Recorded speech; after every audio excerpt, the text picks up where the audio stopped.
Ang susunod na programa ay rated PG. Patnubay at gabay ng magulang ay kailangan sa mga batang manonood. 1986 nang magsimula siya sa mundo ng radyo. At mula noon, nagtuloy-tuloy na ang kanyang career hanggang pati sa telebisyon ay pinasok niya na rin bilang isang reporter. At ngayon ay isang sikat na senior news producer ng GMA. Siya si Susan Enriquez, ang kumare ng bawat misis at kasalo natin tuwing agahan. Ako po si Rhea Santos. Samahan niyo kong alamin ang kahangahangang kwento ng kanyang tagumpay at sakripisyo para maabot ang kinalalagyan niya ngayon. Isang kwentong personal. Ito ang tunay na buhay ni Susan Enriquez.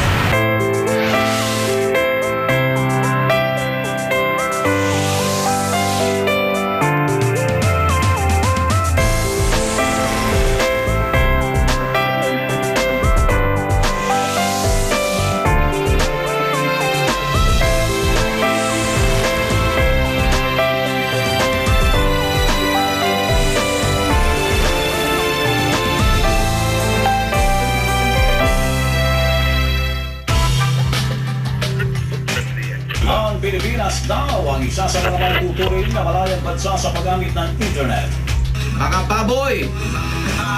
Pasensya muna dahil ito si Lawin. Matagal ayaw. Pero ngayon talaga wala tayong choice. Subok na maaasahan sa mabilis na paghahatid ng mga balita ang radyo. At sa industriyang ito, isa sa mga pangalang sumikat bilang sandigan ng katotohanan, si Susan Enriquez. Okay, maraming salamat Mang Mali, ha? Tubong Carmona, Cavite ang pamilya ni Susan Enriquez o Susan Sevilio noong dalaga pa. Panganay siya sa 6 na magkakapatid. Dating overseas worker sa Saudi ang kanyang tatay. Ang kanyang nanay naman, nagtayo ng sarili nilang karinderya. At ang batang si Susan, maaga raw nabanat ng buto para mabuhay. Hindi naman siguro masasabing hindi kumakain, pero sa hindi tulad nung iba na normal, ganon. Kasi nung mga panahon yun, talagang mahirap ang panahon, ang buhay. Nauso noon yung mga galing sa gobyerno na yung bang may bigaan, trigo, mais, at saka yung quaker. Si Susan daw ang katuwang ng kanyang nanay sa pag-aalaga ng 5 pa niyang mga kapatid. Kasi nagtitinda kami nun sa palengke, siya. Ay ako yung bunso, lagi ako, akay-akay lang lagi. So, maliit ako dati nun, yung time na yun. Kuya, kain na kayo dito! Kuya, kain na kayo, may minuto kami! Para may pambaon sa eskwela, kinailangan rin daw ni Susan na kumita. Kaya tumutulong siya noon sa kanilang karinderya. Kapag ako hindi niyo pinag-aral, papaampun ako kay Mayor. Parang hindi ko kayang tanggapin ng ganito. Nagtinda kami sa binyo. Mula alas 6 ng hapon hanggang alas 6 ng umaga, magdamag kami nagtitinda. Magdamag siyang nagtitinda. Kumuha ng kursong journalism si Susan sa Lyceum of the Philippines. Doon, nag-working student si Susan bilang school assistant at nakakuha ng isang scholarship. Nang makagraduate siya noong 1986, agad siyang nakapasok bilang assistant sa isang radio station. At taong 1989, nagbukas ang pintuan ng GMA Channel 7 para kay Susan. Natanggap siya bilang news writer sa AM station ng GMA, ang DZBB. Full year 2012 allocation na 200 million pesos. Isa sa mga nakasama niya noon sa DZBB, si Igan Arnold Clavio. Siya yung sa production ng news ng radio. So, dito lang siya sa loob ng radio station. So, hindi pa siya lumalabas noon. Birang magalit yan eh. Oo. Tapos parang, actually turing ko dyan parang kapatid. Kahit sa radio, pag nag-banter kami, sakay niya ako, sakay ko siya. Kaya hindi mahirap na makasama si Susan. Madaldal, palabiro, at makulit daw si Susan. Maliit pero matinik sa pagkuha ng balita. Pero may ilan pang hindi malilimutan ang mga nakatrabaho ni Susan. Yung tawa niya. Talagang ang tawa niya, totoo, yung walang pigil-pigil. Talagang gano'n. Tapos, pag may ini-interview na siya sa radyo na medyo parang hindi maganda, magaling na siya. Tapos, pabiro na rin yung tanong niya. Sa radyo, pumatok sa publiko ang pagiging detalyado at mabilis ni Susan sa paghahatid ng mga balita. At ang mga katangiang ito ang nagdala sa kanya sa harap ng kamera. Ako si Susan Enriquez, ang inyong naging saksi. Taong 1995 nang maging on-camera reporter ng GMA News si Susan. Alam ko sa radyo angat siya, kaya medyo napansin. So nung nagkaroon kami ng saksi, yung newscast ng primetime ng GMA, isa siya sa mga tinak mula sa radyo. Kasi at the time gusto namin na medyo may tunog radyo yung newscast na. Wala raw duda ang husay at dedikasyon ni Susan sa pagbabalita. Pero sa paglabas niya sa telebisyon, may ilan daw na hindi maganda ang naging pagtanggap sa kanya. Kung may marinig man negatibo nung una, sa news kasi ng GMA, hindi naging priority yung parang, di ba, more on yung looks o mas more on ano bang trabaho mo eh. Hindi mo maunahan sa balita yan. Talagang makikipaglabanan yan, makuha yung source ng istorya. Hindi magpapatalo yan. Dito'y pakikita rin nila ang pagkakaisa ng iba't ibang ahensya ng gobyerno. Hindi nagtagal, tila nagbago rin daw ang ihip ng hangin at mas napansin ang dedikasyon ni Susan sa pagbabalita. Tinanggap at pinagkatiwalaan siya ng mga manonood. Pero sa likod ng kamera, nanatili raw lapat sa lupa ang mga paa ni Susan. Di ko na mabilang kung ilang beses akong tumuntong sa basilan. Maganda nga yung suot niya kasi kailangan ganun ang presentable sa TV. Maganda yung bag, pero pagbuklat mo, may mga malagkit, may saging, may kung ano-ano dun sa loob. Minsan nga, binuklat ko yung mamahaling bag niya, may kare-kare. Sabi ko, ayos kakalimutan mo yung alamang. Kahit saan mo yan i-assign, mapapalengke, pwede mo rin yan i-assign sa Abu Sayyaf country, pwede mo yan ipadala sa mga bahak, pwede mong kahit saan. Isa rin si Susan sa mga broadcaster na binigyan ng programa sa public affairs ng GMA. Noong patapos ng dekada 90, nakasama si Susan sa mga reporter na naging guest host sa programang Emergency. Tuha din namin sa Susan noon kasi na-feel namin na malakas si Susan talaga. Malaki yung following niya, tapos parang nanay siya. Yung audience namin, swak doon sa ni Susan. Pero ang pinakatumatak sa publiko ay nang tuluyan ng ilantad ni Susan ang kanyang likas na kakulitan noong 2003 sa programa Nasa likuran ko ay ang lamig. Kay Susan tayo! Punta sila ng Europe, tapos sumakay sila ng train, tapos may complimentary drinks. Tapos, trinahin nila lahat ng alak. Hanggang sa mamaya, makikita mo sa video, tawa na siya ng tawa. Kasi parang nagigets mo na parang nalasing na siya talaga. Tapos namumula na siya. Pero hindi naman siya yung kung ano yung ginawa. Tapos tawa lang siya ng tawa.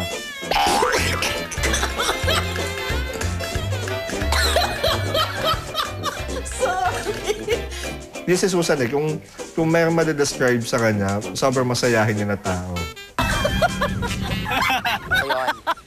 kumare, kapitbahay at katsikahan.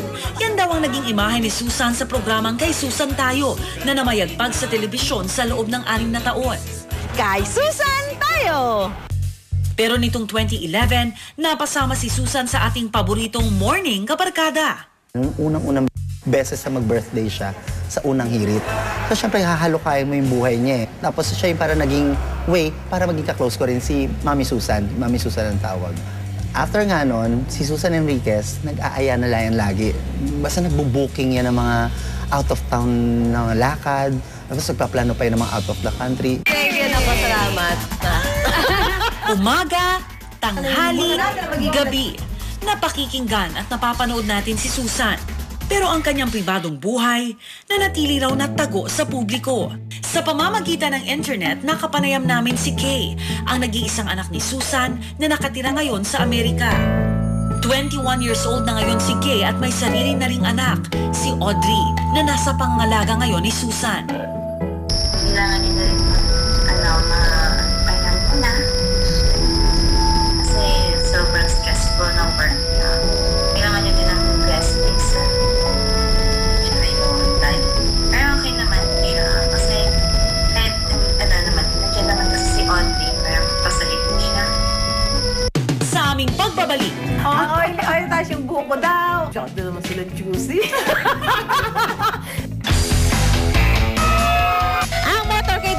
naglalayong ipakita sa publiko. Mabilis at matinik sa pagbabalita. Ayun pa, yung mga At maaasahang kumari ng bayan. mga kalalakihan, huwag na kayong tumuloy kasi may naanod na dyan. Sa seryosong usapan at chikahan. Pare, okay ka, pare. Tuwing umaga, kasama ko si Susan sa unang hirit. Hatid namin ang may init na balita kasabay ng inyong agahan. Pero ngayong umaga, ibang talakayan ang sadya ko kay Susan.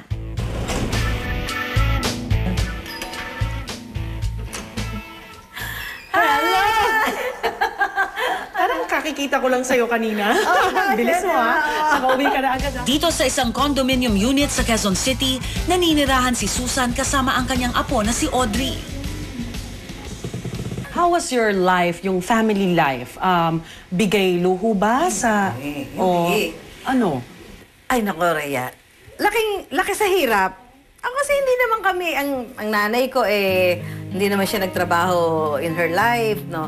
Tatay ko naman parang nag-OFW siya ng ilang taon, tapos nung nagkaroon ng kaunting naipon, nag-business. Ay, mga kari-karinder yan, gano'n.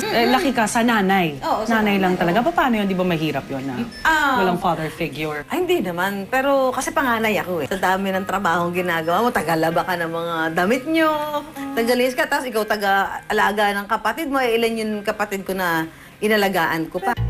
Dahil sa simpleng buhay na kinagisnan, simple lang din daw ang kanyang naging mga pangarap. Para lang Anong childhood dream mo? Ganito na ba? Hindi. Malay ko bang titira ako sa condo, wala sa bukabularyo. Kaya basta simple lang kasi laking probinsya ka. So kung ano yung nakikita mo sa paligid mo, parang hanggang doon lang din ang pangarap mo. Which was? Which was to become a factory worker. Talaga? Oo. So may pinsan ako na nagtatrabaho siya, parang clerk doon sa factory. So pagdadating ng payday, may sweldo siya, di ba? Gusto ko ganun din ako. Ang pagiging madaldal at magiliw niya sa mga tao, nahasa raw ni Susan sa pagtitinda niya noon sa karinderya. Paano ka magbenta noon? Machika ka na noon? Oo, kasi kailangan machika ka para marami kang customer. Paano? Parang... Kaya na pagiliw. Yung, kaya na po kayo dito. Ano po gusto niyo? Masikaso. Kasi para babalik-balikan ka ng customer. Taglay man ni Susan ang galing at karisma sa pakikipag-usap sa mga tao.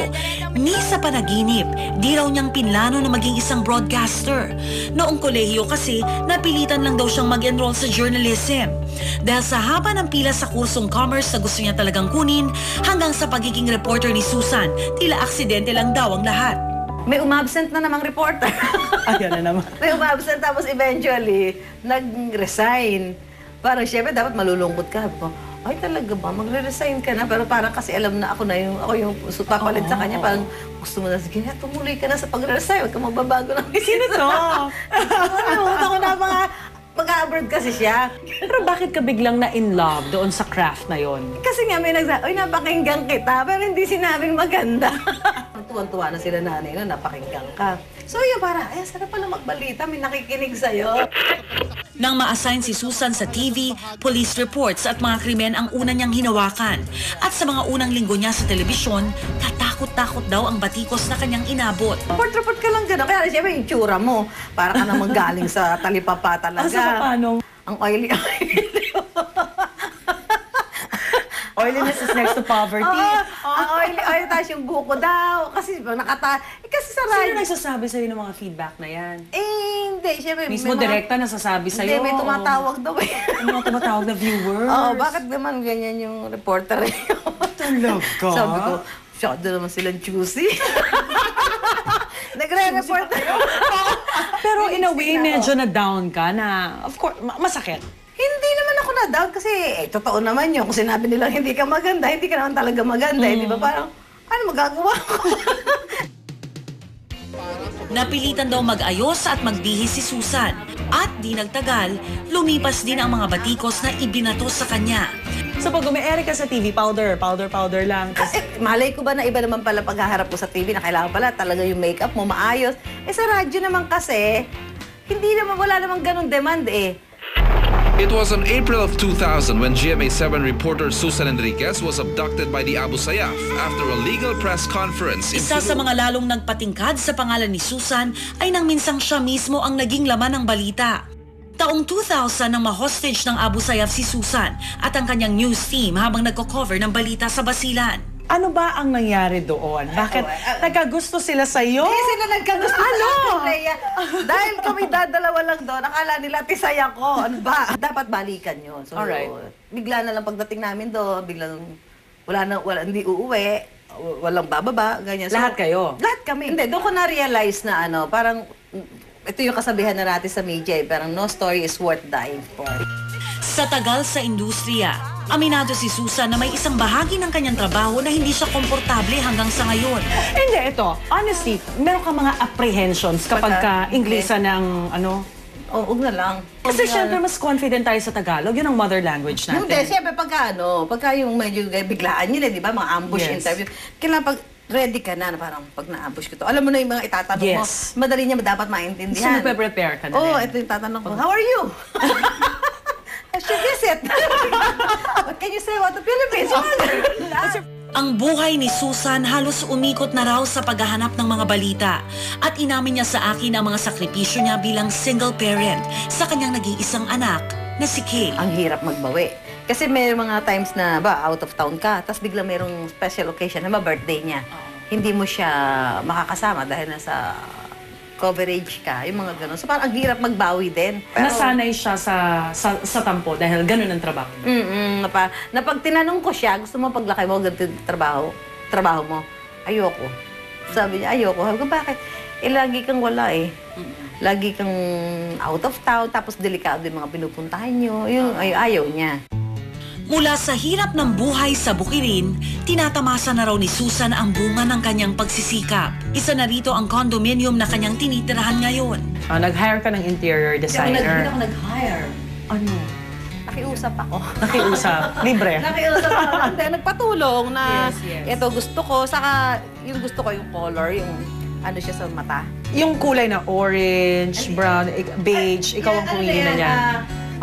Yung interior na yan, sabi niya, mas maganda ganitong combination. Pero ako more on earth color. Ito, mapansin mo siya. Diba? Para ganda. Oo, at mukha siyang mabango. Laking probinsya. Kasi kunwari, nasa tabing ilog ka lang na may mga adobe. Ganyan yun. Sa aming pagbabalik, Diyan kami naliligo, naglalaba. Ayan, yung mga puno niya ng mga mabolo. Yan. Pagka nahihilog na yung mga bunga yan, nalalagyan. Inaabangan namin dito. Ngis din nung araw yan, hanggang ngayon makikita mo na maski on-cam, di ba? Pag tumawa yan, talagang bigay na bigay. Masarap na tawa talaga. dinala rin kami ni Alan sa ilang mga lugar kung saan madalas mamalagi noon si Susan noong nasa kolehiyo pa. Punta tayong main library. Ang ilan sa mga task niya, of course, ay tumulong sa mga librarians dito. Halimbawa, pag may mga umihiram na libro, kasama siya doon sa nagre-record bago i-out sa mga estudyante. Ang Dean's Office ang isa sa mga naging place of assignment niya. So kung nandun sa loob yung Dean's Office, maaring ang table ni Susan ay isa sa mga tables dito, no?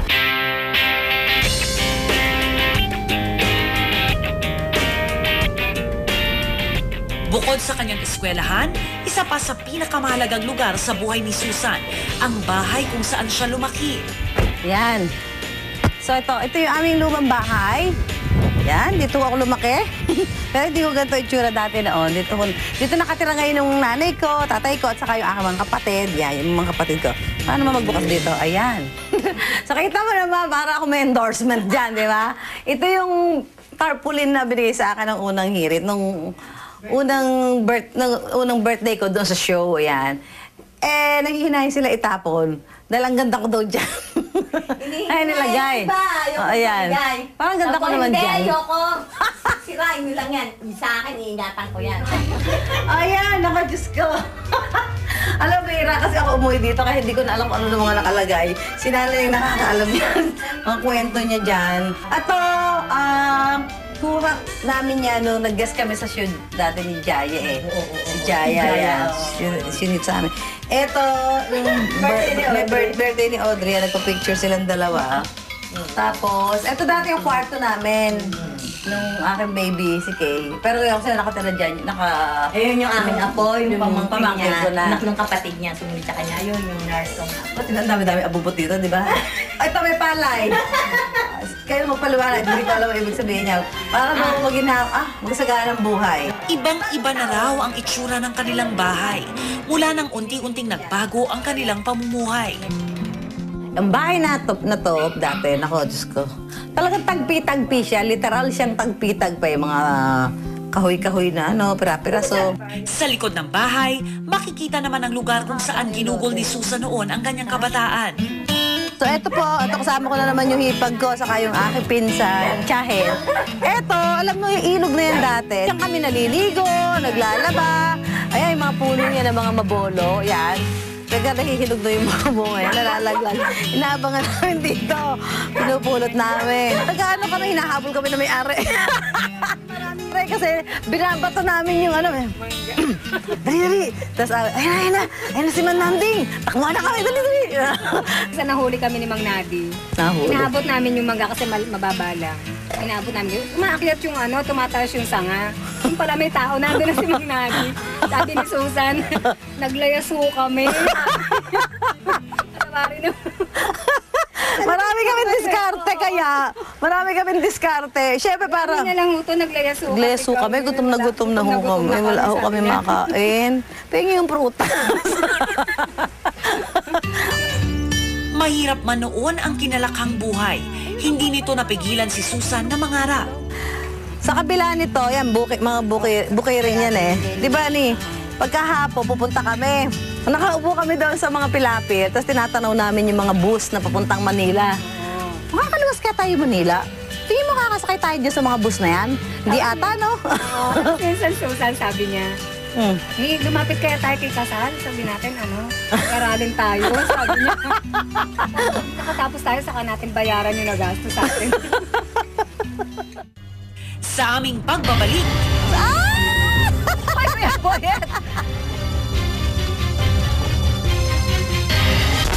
Araw-araw,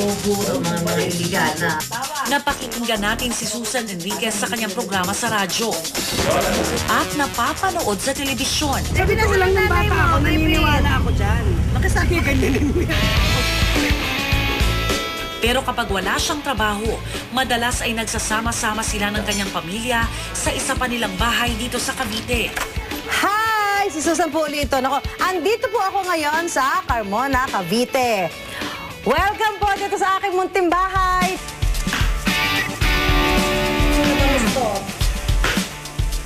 Yan nga, paano ka mag-ipon, mag-invest? Oo. Paano? Anong inuuna mo? Anong priority mo? Pagkain. Ay, hindi ko tinitipid ng sarili sa pagkain. Okay? Yung whatever na kinikita ko, siyempre yung health ng mga magulang mo. Tapos yun, makapag-ano ka ng mga bagay na pakikinabangan mo ng matagal na panahon. Meron kang bahay. Alam nyo bang nagkakamay pala si Susan pag kumakain? Masarap kumain pag nakakamay. Total naman pag nasa trabaho, lagi naman nakakubiertos. So pagka masarap ang ulam, mas masarap kumain ng nakakamay. Nag-ugos naman kami ng kamay. Okay na yun. Sa bahay naman, nasa loob naman ng bahay, okay lang yun, di ba? Kami-kami lang. Okay lang yan. Sarap. Matapos ang kanilang salo-salo, inikot naman kami ni Susan sa kanyang bahay. So, ito po yung aking dream house. Nako, talagang gusto ko, simple lang naman yung bahay, maliit lang. Pero ang importante yung kayang-kaya na makapagsama-sama yung pamilya, lalo na nga pagka weekend lang naman kami nagkakasama-sama. Ito yung aming bedroom na may batang umiiyak. Ayun ang kanyang, eto, kasi dito din siya natutulog. Ayun yung kanyang higaan. So, mapapansin nyo, marami kaming puro salamin. Ayan. Para yung natural light. Hindi pa to hindi pa masyadong matagal tong bahay nito, mga magto 2 years pa lang. Kaya yung iba kong mga, dapat sana mga nakasabit na, hindi ko pa nasasabit. Ayan, nakatambak lang muna siya dyan. Eto, bigay sa akin ng si Joseph Morong. Di na si Joseph po, bukod sa pagiging reporter, isang magaling na pintor. Kaya binigyan niya ako, naka-display. Sabi ko sa kanya, talaga pag Pag binigay mo sa akin, makikita mo pagpasok mo sa bahay, naka-display yan prominently. Tapos eto, yung picture ng aking kaisa-isang anak, aking uni iha, nung siya bata pa yan, naka-display dito. Dahil dapat kanya to, kaya lang dahil siya nasa ibang bansa, ayan, pinatong ko na lang muna dito. Magkahiwalay man ay madalas pa rin nakapag-uusap si Susan at Kay sa tulong ng internet. Bukod sa pagsasama-sama ng pamilya kapag walang trabaho, madalas ay nagbabakasyon din siya kasama ang mga ito. Ang mga magulang ko dahil siyempre sa pagod din naman ang inaabot nila sa pagpapalaki nila sa aming magkakapatid. Gusto ko naman ngayon, doon sa mga panahon na to, medyo mag-relax na lang. Nasaan sila ngayon? Sa Cavite. Cavite pa rin. Kasi birthday ko. Yung hindi ko naranasan ko na. Yung hindi ko pinangarap noon Eto ngayon, tinatamasa ko sa kanya dahil sa kanya, di ba? Saya-saya ko. Ilang beses nang nasubok ang katapangan ni Susan sa ilang taon niya bilang isang broadcast journalist. Paano ba tatuin ka na? Pero may isa pa na siyang kinatatakutan. Pag napapunta ko sa sobrang matataas na lugar, building, halimbawa ganyan, there's certain kaba na matindi na to the extent na iiyak pa ako dahil sa sobrang takot ko. Ang feeling ko, mahuhulog ako. Ang feeling ko, parang madidisgrasya ako doon sa kinalalagyan ko. Gano'n. Yan. O, yan na. Hanggang dito na. Ganyan nga din ako sila, dalawa kami. Sa tulong ng life coach at psychologist na si Miss Lilian Gee, gumawa kami ng isang activity upang tulungan si Susan na labanan ang kanyang fear of heights. Teka lang. Ang hawak. Hold your hand. Baka bigla may magtulak sa akin. Hanggang dito na, Gid. Yung hanggang din I'll hold your Parang hand. mahuhulog Sige, one hand you hold there. I'll hold also one hand. Then, I'll hold your hands. Let's move down. Dahan-dahan lang. Boyet! Susan, nandiyan na. Ayan. Dahan-dahan, slowly work.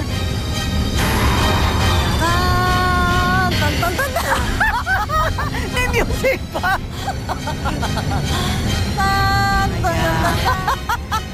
That's good, ayun. You're conquering dahan-dahan na. Good, that's good. Kung bata siya, wala siyang fear Go lang siya Pero naririnig din niya, na-absorb niya consciously or subconsciously, hindi niya napapansin, na-absorb niya yung sinasabi ng mga nagmamahal sa kanya na, mataas yan, mahuhulog ka, masakit na mahulog. So, yun ang feeling na dala-dala niya. So, nung sinasabi niya na parang mayroon humihila sa likod niya, na parang may tumutulak sa likod niya, those are emotions na very valid kasi sana nung nahulog siya, may humila man sa kanya o ang feeling niya, nahulog siya, sana may sumalo sa kanya. Hi! Ayun tanaw ko yung dalawa, yung naka-blue. Kahit may kaba, patuloy pa rin sinubukan ni Susan na labanan ang kanyang takot. Ako talaga sinili. Para akong parang mayroong hanging humahatak sa akin Hindi man tuluyang nagawa ni Susan na malabanan ang kanyang takot, malaking hakbang na raw ito para sa kanya. You already did well. You already took your first, second step. Hindi, actually, nakakatingin. Hindi, nakakatingin nga akong ganyan. Ano na sa akin yan accomplishment na. Pero talagang, I'm really trying hard to ma-overcome ko. Yung makakatingin pa rin ako talaga sa edge. Kaya talagang sobrang effort yun. Talagang, probably it will take time. Ayon nga sa kasabihan, libre ang mangarap. Naging mahirap man ang karanasan ni Susan noon, ang kanyang katatagan at mayamang ambisyon sa buhay ang tumulong sa kanyang abutin na ang tinatamasa niyang ginhawa ngayon. Anong aral ng buhay ni Susan Enriquez?